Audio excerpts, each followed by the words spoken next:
Hello, this is Sarah Tolbert-Hurysz, and this is my final exam video presentation for ELPA 7120 at ETSU. And I want to begin by thanking everyone in the class and Dr. Tweed for a great semester. I very much enjoyed learning from everyone and your discussion posts as we've explored the Thielen text and the supplemental readings this semester. So again, kudos to all of you and thank you for the work that you've put into the course. I want to begin also by saying that I got back late last night from a almost week-long meeting with other deans and directors and academic VPs of the Virginia Community College system. We've been in Virginia Beach this week discussing, we do this once a semester, and we've been discussing all of the challenges that we face and doing some planning and some updating on initiatives and on policy and legislative priorities and such. But much of our conversation this week has really been about the enrollment decline, the historic enrollment decline that the Virginia Community College system is facing. It has begun, and it looks like it's not going to let up anytime soon. So we begin thinking about who will our new students be if we try to get students in our doors, and maybe more importantly, who we will be, who we need to be to serve these students and be ready for these students when they come to us. And so I've been having those conversations throughout the day, and then I've been going back to my hotel room in the evenings, trying to put this presentation together. And I'm going to be honest, my notes were here and there, and I wasn't having much success figuring out a strategy for this presentation. So when I got home late last night, I decided just to set it to the side for the evening, get some rest, and revisit it today. But what I did do is pick up my laptop and try to catch up on some of my higher ed news. So I opened up Inside Higher Ed and the Chronicle and began poking around a little bit. And I came across an essay that was published last Friday by Nathan Grawes. I hope I'm saying that correctly. It's Grawes. And the title of the essay, and I think it was an excerpt from a larger report that the Chronicle has published about enrollment decline. The title of the essay was "The Enrollment Crash Goes Deeper Than Demographics. Colleges Can't Stop What's Coming, but they can be better prepared." And as I made my way through that short essay, light bulbs started going off for me, and it was just the piece I needed to begin putting the conversations I've been having with colleagues, the history of American higher education, discussions that we've been having. It helped me put all of that together, and I figured out how I wanted to do this. So what I want to talk about in this presentation are what I think are 5 challenges that we are facing in higher education today, a little bit through the lens of the community college, because I can't help it. That's who I am.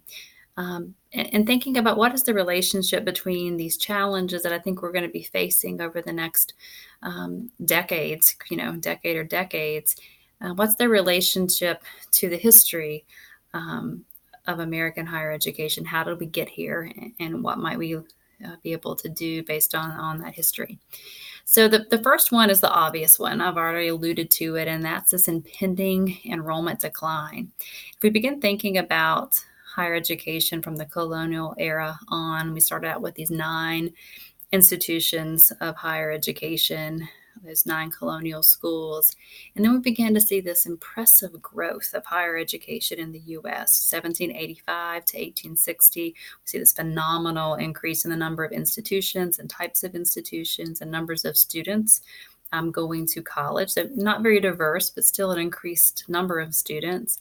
And then from 1945, jump up a little bit, 1945 to 1975, we see another massive expansion of higher education and an increase in the number of students accessing higher education in the U.S. And though that line hasn't been perfectly straight, enrollment has been always on upward trend. We've seen these, through the 2000, got going down a little bit, but we've seen this upward trend in the number of students accessing higher education and going to college. And all of a sudden, that's not going to be the case. We're going to see that going down as the birth rate in the United States decreases, and with no real indication that it's going to go back up. And so we think about the implications when we know that enrollment drives revenue, enrollment drives the sustainability of programs, and we begin seeing those student enrollments go down. It's going to have major implications on the practices in the decision making at institutions.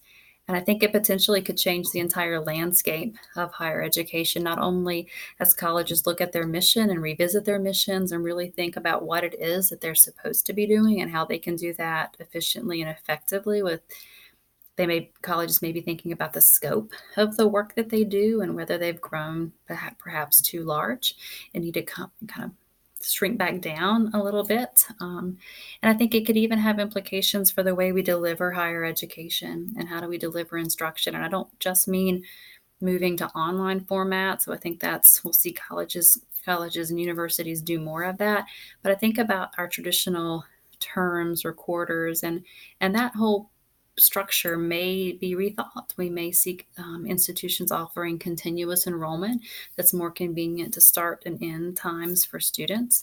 I think I even had a colleague this week talk about it, but the potential of subscriptions to higher education like Netflix and Amazon Prime, where students, rather than paying tuition and fees for courses, they pay a subscription and they get, whatever services come with that and would be access to courses for as long as they want it. Or maybe they have, more of a menu of what to choose as they go through. So that may be a little far-fetched, but I think that it's just an example that I think and institutions will begin to get creative in thinking about how they deliver instruction to attract students and to help retain students and keep them enrolled.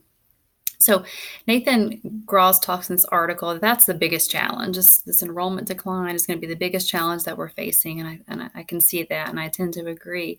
But he also mentioned that big challenge is actually exposing some problems or some cracks in higher education that have been there for a while. But as our numbers drop and revenues drop, these cracks are kind of widening, and we really have to look at some of these other challenges that we have in higher education. And one of these is the continual change that higher education faces as a result of economic and regulatory challenges. So we all know that economics, whether students are coming to college to retrain, whether they're coming to college to get a job, to be career ready so they can enter the workforce when they graduate. We know the impact of federal regulations on financial aid or Title IX. We all know the regional accreditor regulations and standards that we have to meet. So I think we're always susceptible to those economic and regulatory forces, and they can have huge impacts on what we do. And if we look historically, I think that we've seen the role of federal government kind of creep up where it was really, absent in higher education to a little bit much more present now than it's ever been. Higher education's always had to respond to those regulations, and we've always responded to economic challenges or economic situations. So when the economy was fantastic at the turn of the 20th century and there was all this personal wealth, in the country, we saw huge philanthropic efforts at our colleges and growth. We know when the economy's not so great, as in the recession in 2008, we might see a benefit at our institutions when we see more people coming to college to train. So we're always impacted by those economic changes. I think a third challenge that we face, and it's one of these cracks that's been there, that's kind of opening more broadly as we see enrollment declines. And that's this growing dissatisfaction with higher education, this public dissatisfaction, especially with the cost and the selective admissions processes that are in place. And if we think back, we go back to the golden age of higher education from 1890 to 1920, the period after that up to 1945, when we had the inception or the beginning of World War II, there was this emerging and growing faith in higher education, this belief by the public and by families that higher education was the vehicle to social mobility and to social standing. It was the thing to do. College going was important and it was valued. And the nation was really even preoccupied with higher education. And I think maybe beginning in the 1960s and 1970s, if we look back at the Thielen text, we begin to see that faith and trust in American higher education eroding a little bit. So we start to see that crack happening. But I think it's, since that time period, as the cost of higher education has increased, we've seen that dissatisfaction of the public with higher education grow, and I think that's something that institutions are going to have to confront. And it may be addressing the cost of higher education. It may be addressing the time it takes, the relevance of what happens in those colleges, the what could be perceived as crazy spending on sports and living residential halls and all of these things that are criticized by the public about higher education. I think we may have to address to help rebuild that trust and redeem ourselves in the public eye. And I think that could even mean we see more regulation and more calls for accountability from institutions of higher education. But I think it's something that we'll have to deal with. I think a fourth, I've got five, remember. I think a fourth challenge that we're going to face, and this is not a new one, but it's one of those cracks that Grawls talks about in his article, is that so many institutions kind of live on the edge financially. And as enrollment drops and then revenue drops as a result of that, it's really sending some colleges kind of over the edge, and they're looking at closures, or they're looking at mergers, or they're looking at kind of drastic measures to stay afloat if they can. And I think that financial challenge and that funding challenge is not new, based on what we've studied this semester. Whether it was those big early colleges trying to figure out how to secure funding to stay open, whether they were those charter colleges and how do they find people to make donations and to support them, whether they were looking at churches or otherwise. I think they were looking for that funding, and they were really dependent upon whatever they could find. We look at the turn of the 20th century, when there was great personal wealth in the United States, and again, all those philanthropic efforts and donations and funding for colleges and universities. And that was great, but that was not didn't become part of the system or the structure. It was kind of a one-time thing, and the colleges grew and grew and grew, and then they had to figure out how to sustain. We see, then some federal monies coming into colleges after that, through the GI Bill, through the Pell Grants, through federal research dollars. So we've seen this influx of federal dollars into higher education, and we've become, institutions are dependent upon that. I think there's always, we look through history, we see an increasing emphasis on college presidents to fundraise and find money for operations. I don't think we've ever been at a point in higher education where we felt like we've got that secure, predictable funding source. I think it's always been a challenge and a battle for institutions, and that crack has always been there. But now I think as we see this historic enrollment decline, that crack is really going to be split into something huge, and colleges are going to have to figure out how they can fund their operations. And I'm glad I'm not the finance VP at my college. I think that's going to be a real challenge for everyone, and one with major implications.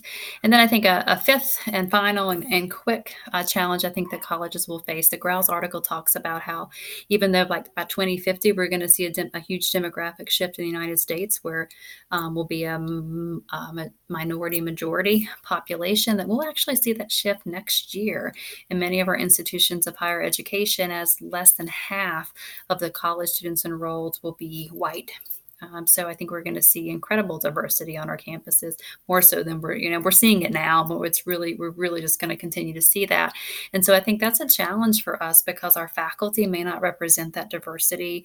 We may have to combat issues of implicit bias in the classrooms. These students are coming with a diversity of experiences and needs, and we may not have the structures within our institutions to really address all of those needs or to build upon all those experiences. So I think that even though higher education's been kind of chipping away at that diversity issue, we've been making some slow progress as women and Black Americans and other minority groups have been able to enter higher education. We haven't mastered that, and I'm not sure our institutions are fully ready to embrace that, or to to serve the needs of those students. So I think that's going to be a challenge that we're going to have to face because those are our students and we're going to have to work with them. So I think higher education, one thing I've learned this semester is that U.S. higher education learns how to adapt and folks are innovative and we've got some real challenges before us, but I feel like we'll, as always, kind of figure it out and move forward and adapt and change as we need to. Again, thanks everyone for a great semester, and I wish you a very, very happy winter